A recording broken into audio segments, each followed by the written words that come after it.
Dia 4 de outubro de 2021. Então estamos iniciando aqui o capítulo 9, na página 91 do livro A Vida Contemplativa de Joel Goldsmith.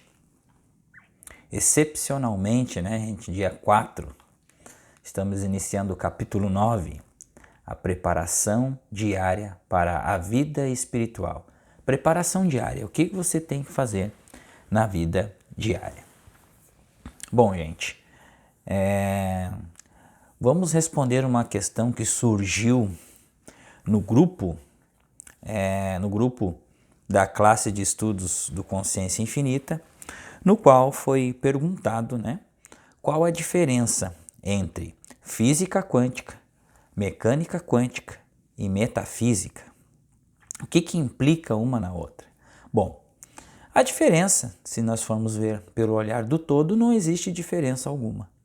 Porém, a física quântica explica o movimento das partículas, das moléculas.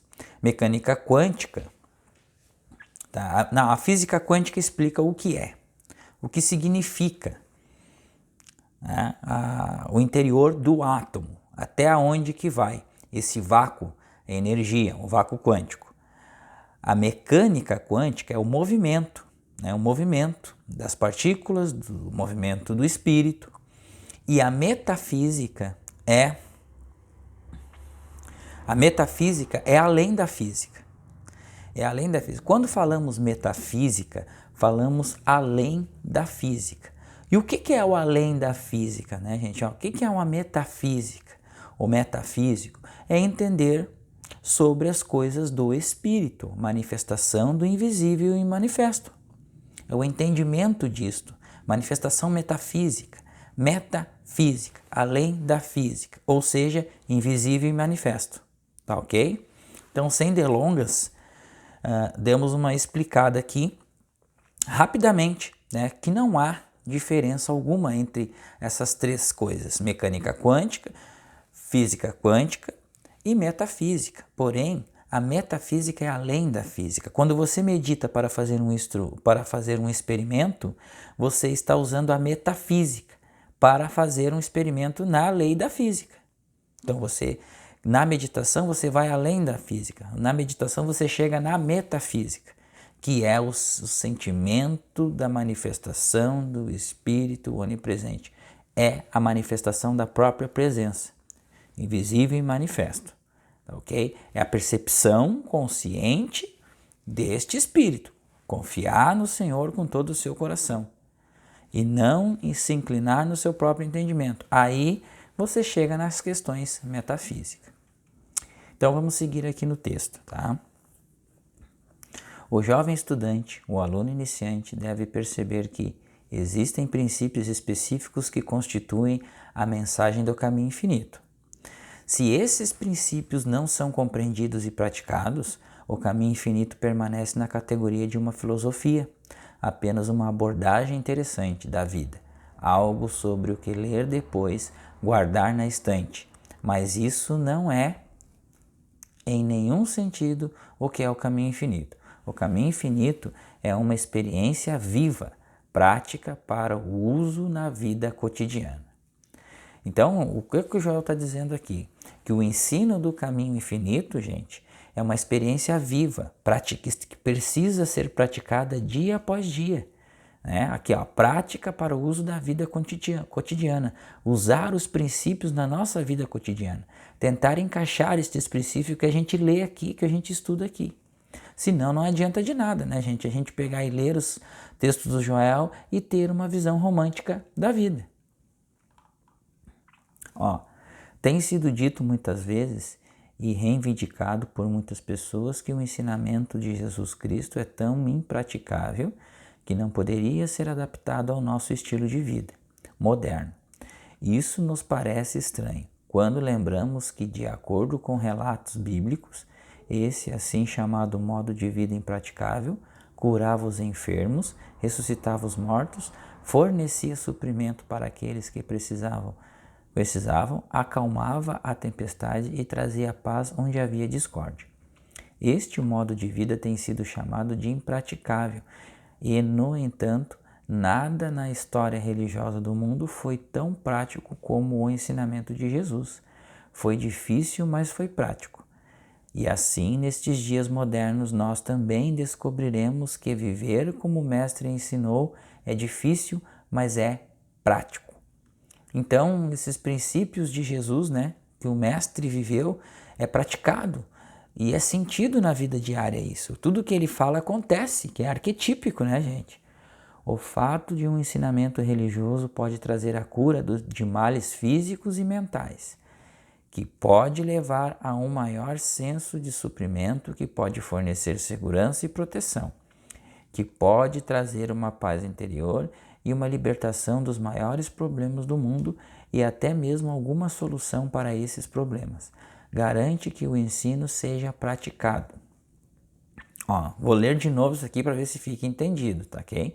Tá ok? O fato de que um ensinamento religioso pode trazer a cura de males físicos e mentais, que pode levar a um maior senso de suprimento e pode fornecer segurança e proteção, que pode trazer uma paz interior e uma libertação dos maiores problemas do mundo e até mesmo alguma solução para esses problemas. Garante que o ensino seja prático, ou seja, praticado na vida diária, Os estudantes nunca devem avançar além dos princípios. Olha só isso aqui.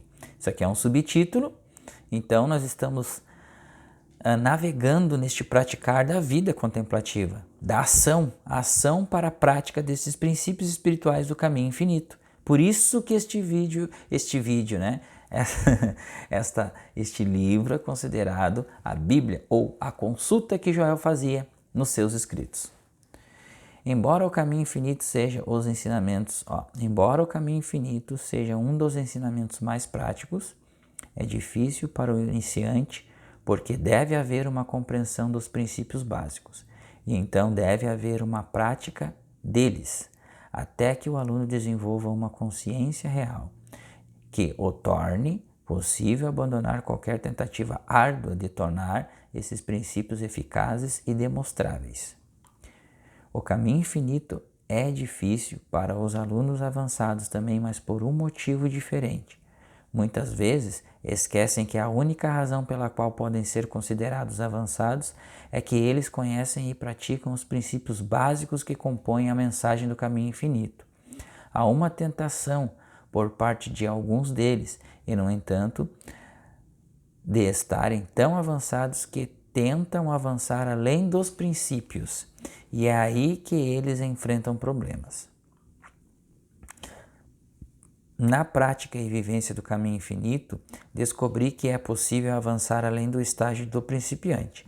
É impossível avançar além da compreensão e prática dos princípios básicos originais, e aqueles que acham que podem superá-los ou que foram além deles, meramente conseguem se desenvolver fora do caminho infinito e de sua prática. O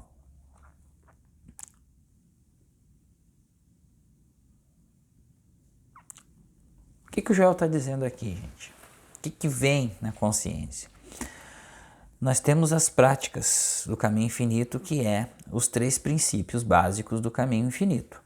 Tá? Vocês sabem os 3 princípios básicos: a natureza do erro, a natureza da oração e a natureza de Deus. Porém, esses 3 princípios básicos devem ser praticados e devem ser perceptíveis em nossa consciência, dia após dia. E Joel fala que esses princípios básicos são dificílimos de nós introjetarmos na consciência. Por quê? Porque estamos mergulhados nesta realidade virtual, nesta crença em 2 poderes. Então, aquele que diz que está além do ensino espiritual, que se acha que está iluminado, por exemplo, este está avançando dentro deste caminho, ou seja, está com o ego inflamado, porque naturalmente nós temos esse ego inflamado.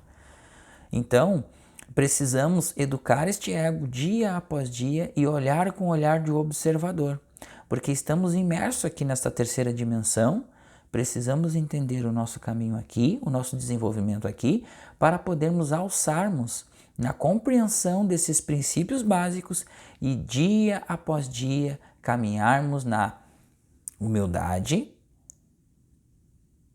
e entrar no reino dos céus, perceber o reino do céu, a autopercepção. Tá ok? Vamos à frente aqui. O caminho infinito consiste de dois princípios básicos, que o diferenciam de outros ensinamentos. Em primeiro lugar, uma consciência real da presença de Deus deve ser alcançada, porque, de outro modo, o ensinamento permanece apenas no reino da discussão, teoria ou crença, do conhecimento mental. Não foi o que foi dito anteriormente? Percepção consciente do Espírito onipresente, metafísica. Enquanto o estudante estiver meramente em acordo intelectual ou tiver uma simpatia pelos princípios, ele não faz nenhum progresso substancial no caminho. Ele não está em lugar algum, até que tenha atingido alguma medida de realização da presença. Uma medida de realização da presença. E o que é essa medida de realização da presença, gente? Essa medida de realização da presença é quando a gente começa a penetrar, como sempre falo, né, gente? A meditação é um meio de superarmos a nós mesmos. Quando nós silenciamos, quando nós acalmamos, quando nós se deixamos levar dentro deste oceano, nós temos um sentimento de paz, de harmonia e de acolhimento. É esta a sensação da presença em nós. Porém, nós custamos a perceber isto, porque saímos da meditação e nos deparamos com o quê? Com a crença universal em dois poderes. E aí que é a prova que nós precisamos impersonalizar este erro dentro de nós, não externamente, mas dentro de nós. E aí nós começamos a avançar. Então, perceber uma medida de realização da presença é isso, é reinterpretar as aparências com calma, com tranquilidade, tá? Não se autopunir, porque dentro deste caminho, quando há uma autopunição, a gente volta, retorna tudo para trás e tem que começar tudo de novo. Quando a gente tem medo de alguma coisa estudando isso, a gente não sai do estágio inicial. A gente precisa avançar, e para avançar é se entregar dentro da meditação, praticar mais vezes ao dia a meditação, para a gente poder chegar neste alcance, que é uma medida, uma gotinha desta percepção consciente, desta presença, que é o amor incondicional infinito de Deus em nós, o reino dos céus, que é um conta-gotas, que vai aumentando, vai aumentando, vai aumentando, vai aumentando, até que seja por completo, como o mestre alcançou. Mas como o mestre alcançou, é uma realização unitária, né, gente? Uma realização que ele alcançou, que ele foi o maior, que chegou em frequência, em fase unitária com o Pai. Então ele foi o Pai, ele manifestou o Pai na Terra. Deus veio e desceu na Terra através de Jesus. Deixe-me explicar desta forma. Existe uma presença invisível, transcendental. E isso significa que exatamente onde você está, mais perto do que sua respiração, existe essa presença espiritual, invisível, transcendental. Existe um Espírito real, chamado de Espírito de Deus, ou Cristo, que é apenas outro termo para a individualização do Espírito de Deus no homem.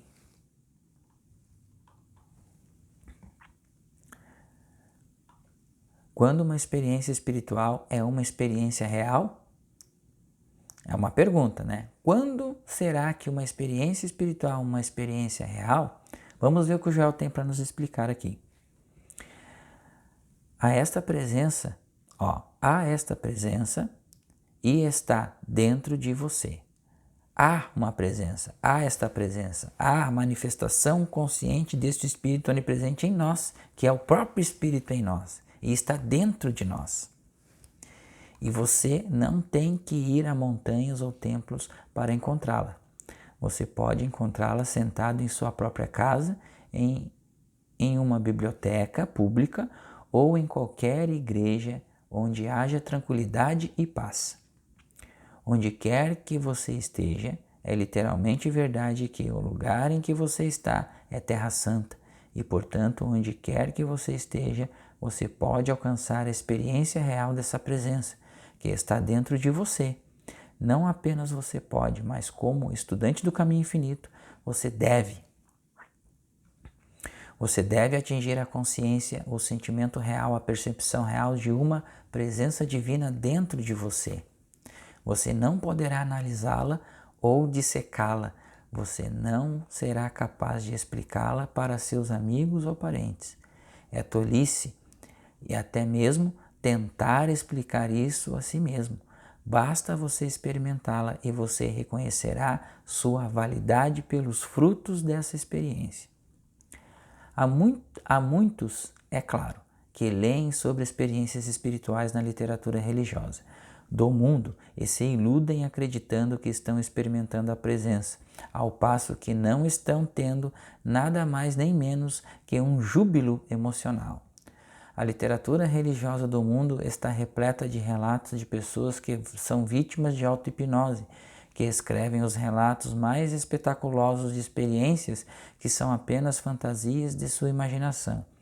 E nós, que lemos, não podemos deixar de questionar a veracidade de algumas dessas histórias, sentindo dentro que isso não foi uma experiência verdadeiramente espiritual.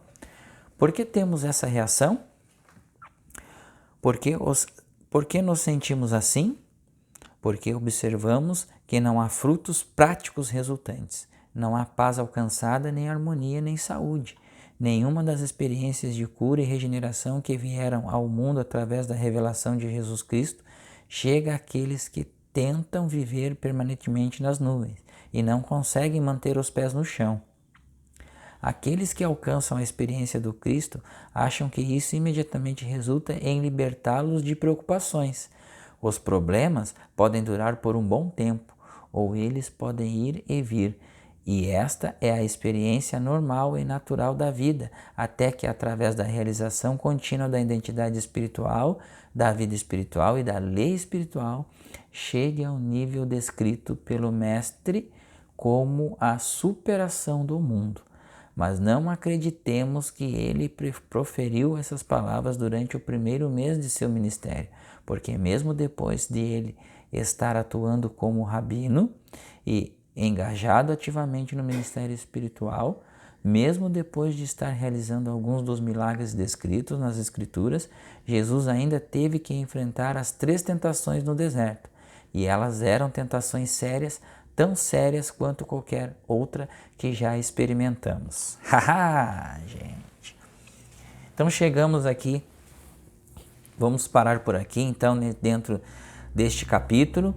Sentimos que este capítulo vai ser bastante trabalhado para nós podermos avançar o que é bastante trabalhado aqui este capítulo, tá?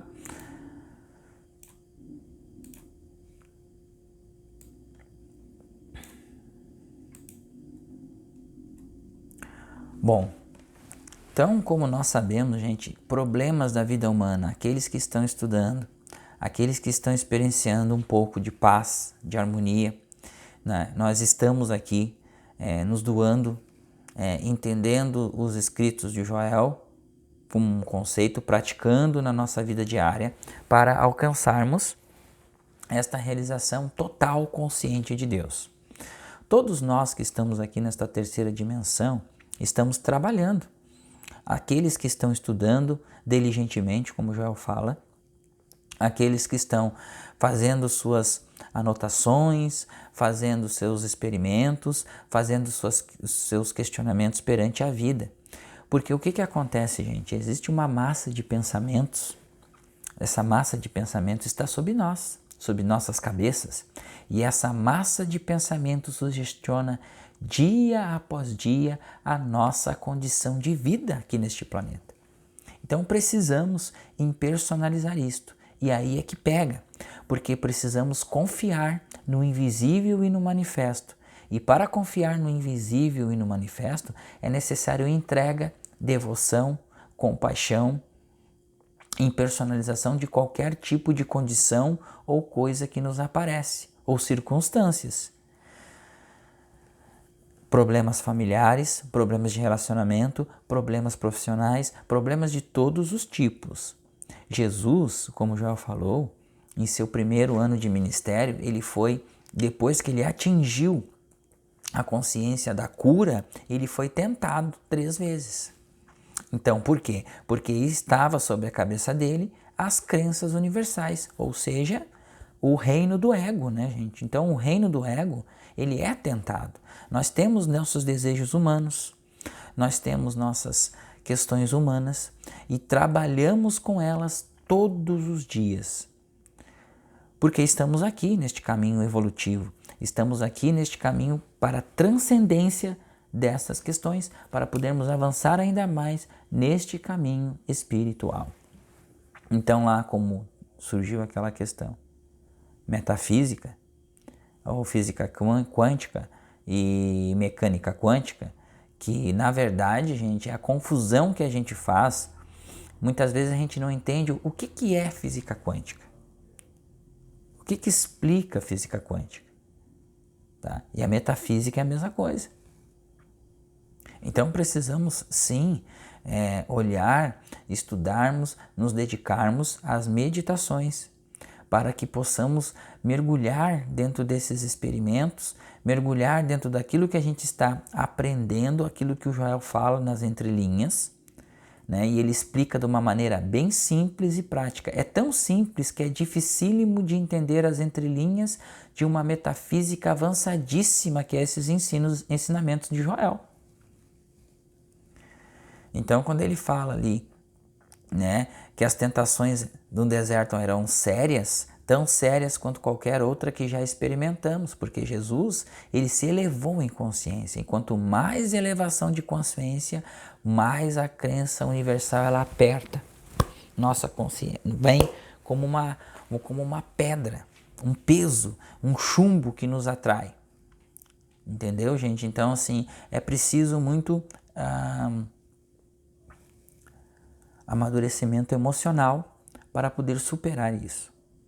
Tá ok? Então, lembrando de novo, tá? Convido a todos aqui a compartilhar este vídeo para as pessoas que precisam.